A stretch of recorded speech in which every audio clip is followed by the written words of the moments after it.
Allah, maka ruh kita sudah tak lagi terlihat. Ya, tubuh yang halus tidak kelihatan lagi. Yang kelihatan Allah itulah Allah, Allah, Allah, Allah. Aina ma tuwallu fasamma wajhullah. Makanya akuan, nah ini kita tingkatkan lagi, Pak. Akuan-akuan itu jangan salah, Pak. Bisa terjerumus ke jurang syirik. Akuan itu ada 3 tingkatan. Ya.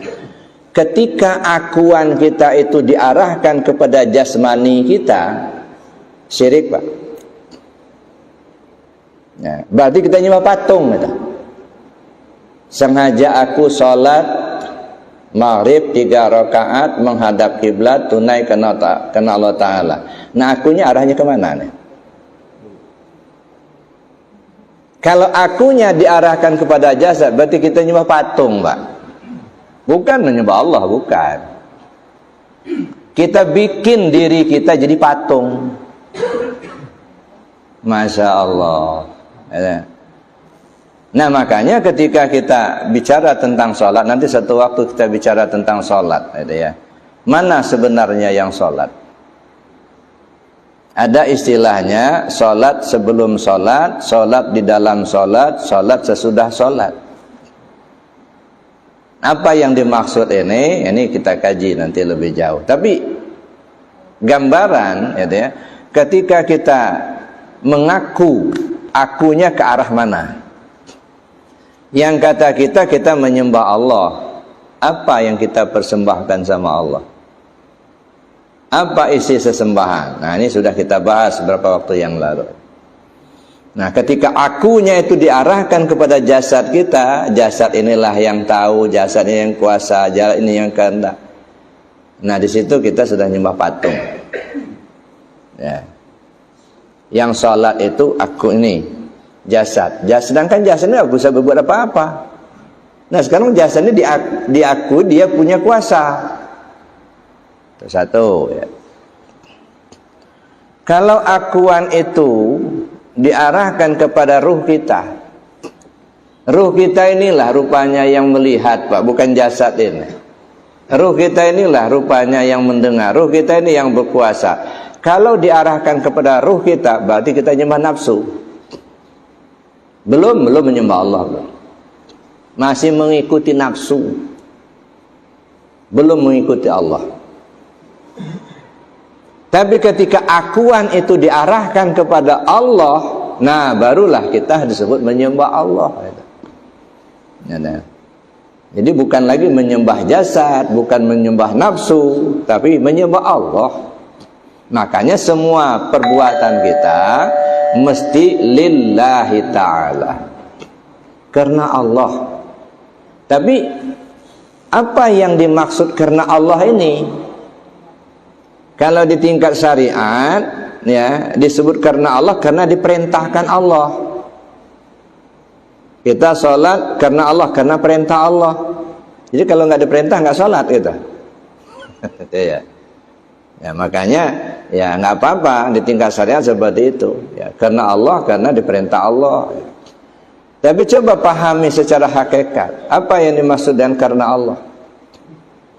Karena tubuh nggak bisa kuasa, Pak. Karena yang kuasa tadi ruh. Oh, karena ruh nggak bisa kuasa. Karena yang kuasa itu Allah.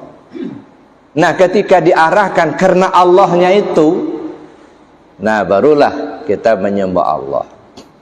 Nah, ini yang saya katakan tempo hari, ketika kita memahami 2 kalimat syahadat itu, kita mesti tahu posisi. Di mana posisi syahadat tauhid, di mana posisi syahadat rasul. Gambaran, ya, ada berapa contoh yang kita kemukakan. Salah satunya ketika kita menyembelih ayam. Ayam itu binatang yang halal, ya, nah. Tetapi kalau disembelih tidak dengan nama Allah, maka dia haram dimakan. Kuncinya di mana? Nama Allah. Ya. Kalau disembelih li ghairillah, bukan karena Allah, itu haram dimakan. Kan hebat kan? Sakti betul itu bismillah. Orang syariat memahaminya kalimat. Maka ketika dia nyembelih Bismillahirrahmanirrahim, kalimat itu kalimat Bismillah.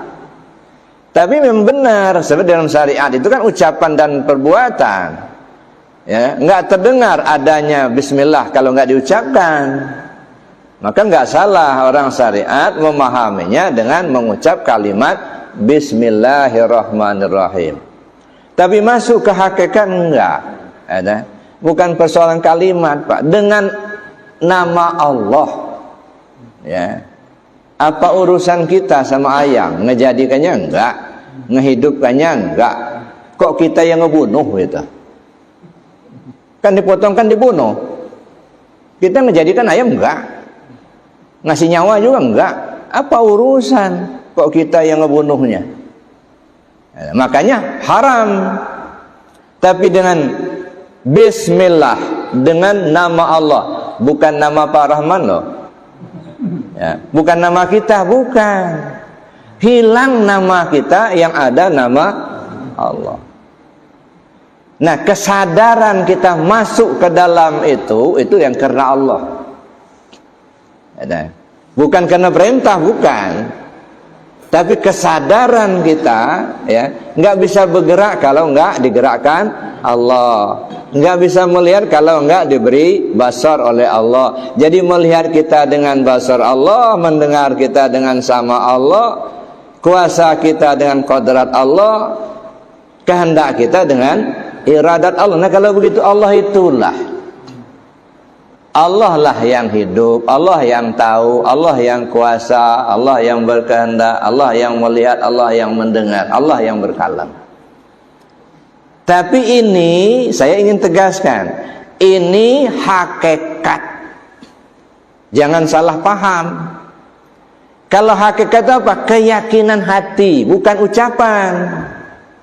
Kalau ucapan itu syariat. Batal hakikat kalau sudah dizahirkan. Bapak, Ibu, kalau kita sholat, ya, ternyata kain kita kena kotoran tinja, batal apa sah? Nggak sah kan?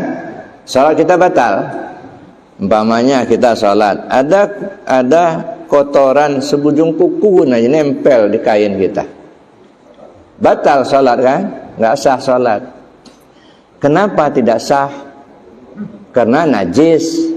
Kenapa disebut najis? Karena sudah keluar dari sarangnya. Sudah di luar. Tapi kalau masih di dalam sarangnya, dalam perut, jangankan sejung kuku 3 kilo bawa sholat, nggak apa-apa. Karena masih di tempatnya. Tapi begitu keluar dari tempatnya, najis. Darah, ya, kain kita kena darah, batal sholatnya, nggak sah sholatnya, najis. Tapi kalau darah masih di sarangnya, masih di tubuh kita, bawalah. Kalau nggak ada darah, dia nggak bisa berdiri. Masih ada darah, tapi masih di tempatnya. Itu artinya apa? Hakikat itu di dalam, bukan di luar. Ya, jadi nggak bisa diucapkan, tapi diyakini. Makanya belajar tasawuf, belajar menempa keyakinan. Menempa keyakinan kita. Kalau kita belum belajar tasawuf, yang kita tahu kan cuma syariatnya. Sholatnya berdiri, rukuk yang tidak sujud, baca ini, baca itu bacaan. Itu perbuatannya. Nah, tapi isinya mana? Belum kita belajar tasawuf, yang kita tahu berdiri, tegak berdiri betul. Nah, bicara berdiri saja ini sudah macam-macam, Pak. Ada yang jarang, ada yang rapat, berdiri saja. Nah, makanya kalau yang kita terima dari guru di kampung dulu, kalau salat itu berdiri betul, tegak berdiri betul. Nah, yang tegak berdiri betul itu yang mana? Kaki sejajar bahu. Nah, itu tegak berdiri betul. Kalau sudah begini, ngangkang namanya tuh. Saya belum pernah ketemu dalam kitab itu berdiri ngangkang. Yang ada tegak berdiri betul. Secara syariat yang tegak berdiri betul ada apa? Tubuh. Secara syariatnya, ya, lurus. Hakikatnya yang tegak berdiri betul yang mana? Niat, hati kita.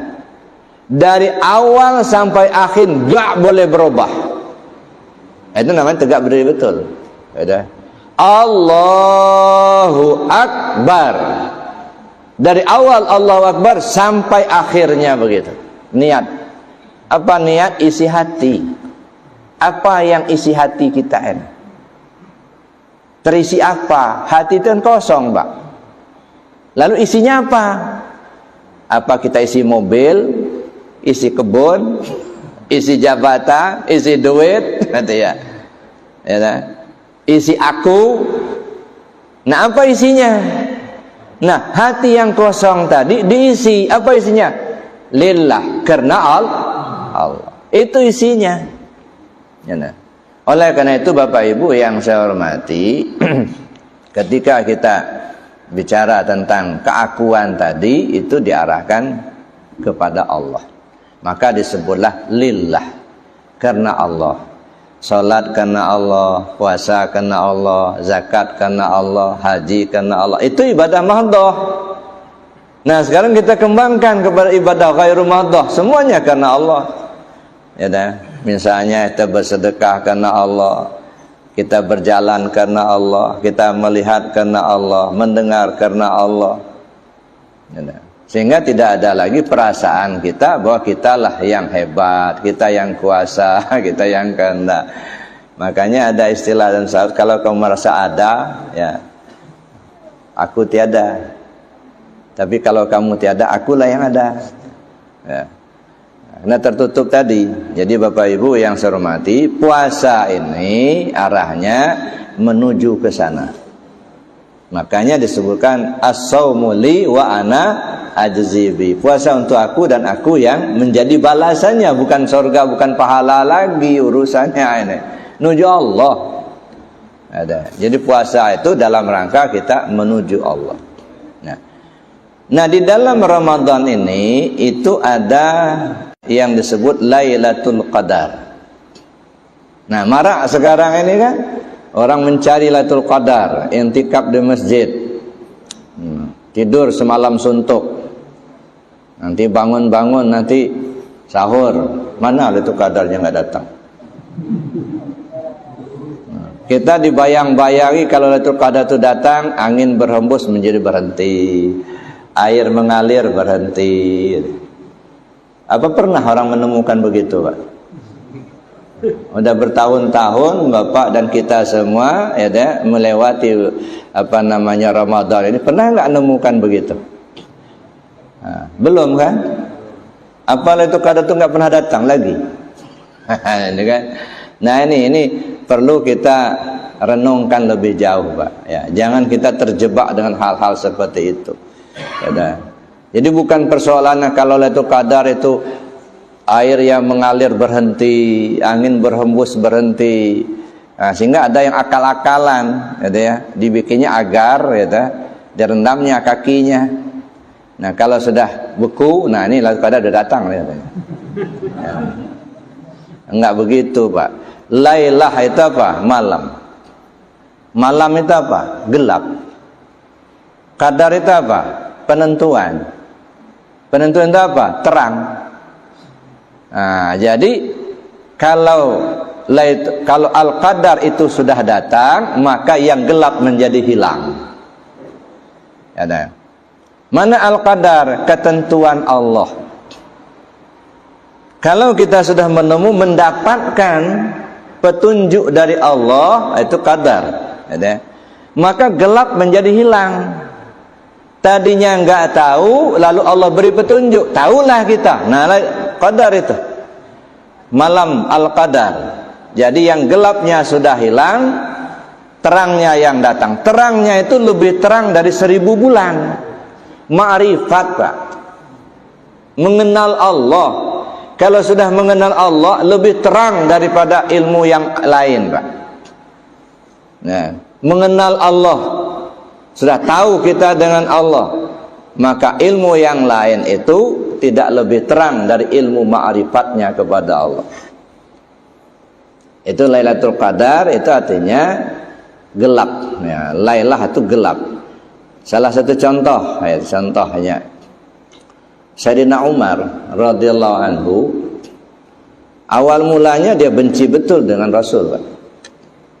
Sampai-sampai beliau bawa pedang terhunus mencari Muhammad. Di perjalanan ketemu orang sahabat. Umar, mau kemana? Mau cari Muhammad. Untuk apa kau cari? Saya mau bunuh dia. Rusak agama nenek moyang kita ini kalau dibiarkan. Umar, Muhammad sekarang sudah banyak pengikutnya. Nggak mungkin lah mereka biarkan saja. Pasti mereka akan bela itu. Lebih baik daripada kau ngurusin Muhammad, lebih baik urusin keluargamu sendiri. Bukankah adikmu Hafsah itu sudah jadi pengikut Muhammad? Benar, benar. Nah, langsung dia ke rumah Hafsah. Ya. Pintu dikunci, digedor. Ya, nggak dibuka sampai digedor, terbukalah pintu. Begitu dibuka, ya. Apa yang kau pegang? Al-Quran. Sini, la yamassu ilal mutahharun. Tidak bisa menyentuh kecuali yang suci. Dak, ditamparnya adiknya sampai berdarah hidungnya. Dan baca. Begitu dibaca itu ya. Toha, surat At-Toha ayat 1 sampai 18. Begitu dibaca, Pak, gemetar sekujur tubuhnya. Ya. Netes air matanya. Nangis dia. Akhirnya ditanya, mana Muhammad? Untuk apa kau cari, Kak? Saya mau masuk Islam, kata dia. Langsung dipeluknya adiknya, bertangis-tangisanlah mereka. Kalau begitu, kata adiknya, Muhammad ada di Darul Arqam. Berangkat di sana. Langsung dia turun dari rumahnya, keluar rumah, bawa pedang yang lupa nyarungkannya. Masih dipegang. Pedang terunus tadi, tenteng aja menuju rumah Darul Arqam. Ya. Kelihatan oleh sahabat, ini Umar yang datang ini. Langsung sahabat membentengi Nabi ke depan. Gitu ya. Kata Rasul, sudah belakang aja, biar saya aja yang hadapinya. Nah, sahabat langsung ke belakang. Umar ini bawa pedang yang enggak disarungkan, lagi ditenteng. Ya. Ini sahabat ketar-ketir ini. Gitu kan? Tapi begitu dia di depan Rasul, dilemparnya pedang itu, dipeluknya Rasul, asyhadu an la ilaha illallah wa asyhadu anna Muhammad Rasulullah. Ini Lailatul Qadar. Ya. Penentuan. Makanya kalau terang sudah datang, gelap pun hilang. Jadi jangan menghayal, Pak, mau datang Lailatul Qadar itu kayak es datang itu, air beku itu ya.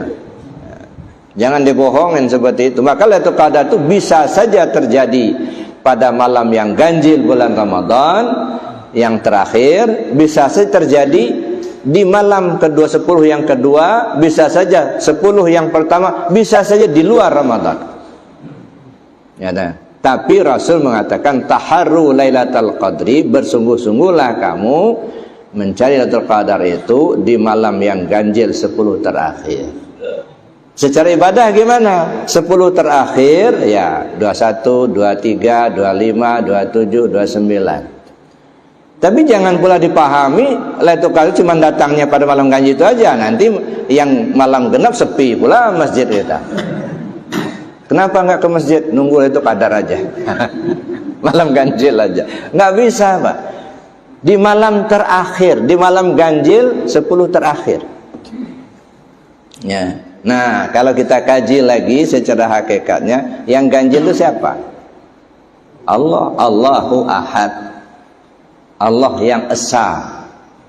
Ya. Di kegelapan, kebodohan, ketidaktahuan kita, mencarilah kepada yang ganjil. Carilah yang ganjil itu. Carilah Allah. Pelajarilah ilmu ketuhanan. Jadi kita belajar ilmu ketuhanan. Artinya apa? Malam yang ganjil 10 terakhir. Ada mubtadi, ada mutawasid, ada muntahi. Nah, belajarnya di mana? Di muntahi. kepada yang ngerti gitu. Jangan belajar sama yang nggak ngerti. Kita nggak ngerti, belajar sama yang nggak ngerti. Bahasa Lampungnya sekoh pada kagoh, ya. Sebabai pada bungkuk, ya. Nah mestinya belajar sama yang ngerti.